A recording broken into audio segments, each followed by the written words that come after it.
The EV industry is now growing exponentially in India and globally.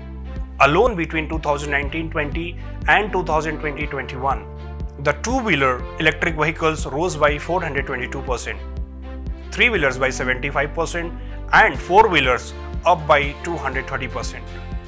The numbers of electric buses also increased by over 1200%. The EV sales are outnumbering the ICE vehicles in few categories. This is not a dream, this is a reality now. Yes, this is happening. EVs are the future of new age mobility. India alone going to deploy over 10 million electric vehicles by 2030. Out of that, approx 6.4 million by 2025 alone. But do you know that these much of electric vehicle produced would require how much of manpower? A lot.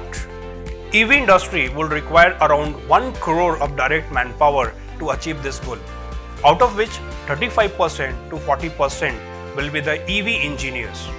Are you ready for this opportunity? Are you ready to become an EV engineer? If yes, then join Autobot Academy, India's first and only EV specialized learning company.